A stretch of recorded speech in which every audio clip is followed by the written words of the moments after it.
tempat bagi perjalanan bulan itu, agar kamu mengetahui bilangan tahun dan perhitungan waktu.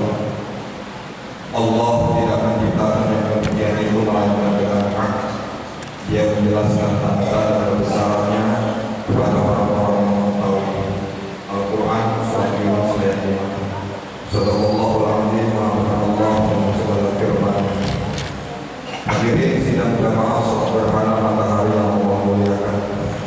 Puja dan puji syukur mari kita sandarkan kita kepada Allah Subhanahu wa taala, karena sampai hari ini kita masih diberikan kesehatan, kita masih diberikan kenikmatan, kita masih diberikan nafas, kita masih diberikan umur yang panjang.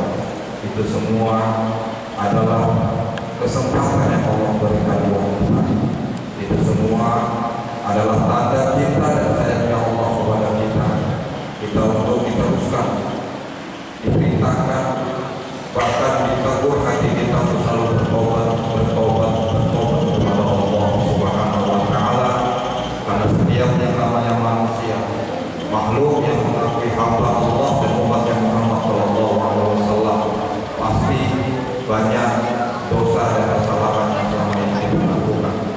Pantas dan wajar hari ini kita diberikan kesempatan untuk selalu berisi memuji Allah, mohon ampun kepada Allah Subhanahu wa taala. Salam dan salawat marilah kita hadiahkan kepada baginda Rasulullah Muhammad sallallahu alaihi wasallam. Assalamualaikum. Mudah-mudahan kita semua mendapatkan syafaatnya di dunia ini, lebih-lebih nanti dari kelak. Amin ya rabbal alamin. Wasiat takwa akan saya sampaikan kepada kita semua. Marilah kita bertakwa kepada Allah Subhanahu wa taala dengan benar-benar takwa dalam artian melaksanakan perintah-perintah Allah dan meninggalkan segala apa yang dilarang oleh Allah Subhanahu wa taala. Khutbah singkat sholat gerhana kita hari ini, ada beberapa hikmah yang bisa kita petik dari peristiwa gerhana. Pertama, sebagai renungan kita, sebagai salah satu tanda di antara tanda-tanda kebesaran Allah, kekuasaan Allah Azza wa Jalla.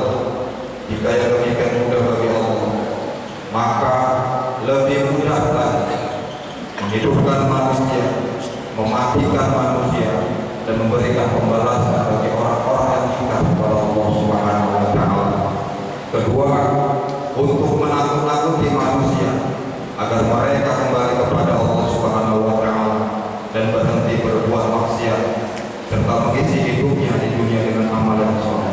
Dan ini berlaku bagi orang-orang yang masih hidup mati, kecuali orang-orang sudah mati akan dimatikan oleh Allah Subhanahu wa taala dan akan dibudahkan telinganya tanpa mendengar panggilan dan perintah Allah Subhanahu wa taala.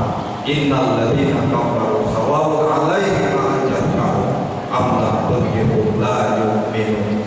Sesungguhnya bagi orang-orang kafir atau orang-orang yang ingkar, yaitu orang-orang yang tidak beriman, percaya yakin kepada Allah, Rasulullah dan hari kiamat ataupun hari pembalasan, bagi mereka sama saja diberi peringatan dengan tidak diberi peringatan, karena hati mereka itu telah mati dan akan ditutup bertambah-tambah matinya hati mereka. Na'udzubillah, summa na'udzubillah. Kemudian yang ketiga, terdapat bukti bahwa matahari dan bulan, alam semesta ini diatur oleh Tuhan wa taala, dan bahwa semua itu tidak berhak untuk disembah. Kemudian yang keempat, sebagai pemisahan terhadap hal yang akan terjadi pada hari kiamat, seperti yang saya bilang di mukadimah ini, bahwa gerhana matahari, gerhana bulan, fenomena alam, tsunami dan gunung-gunung meletus itu adalah tanda kekuasaan dan kebesaran Allah Subhanahu wa taala.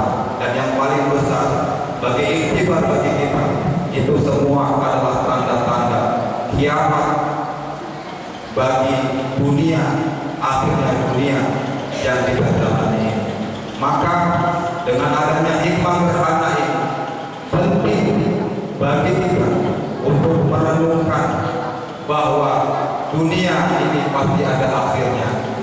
Dunia kehidupan ini pasti ada tamatnya. Dunia yang kita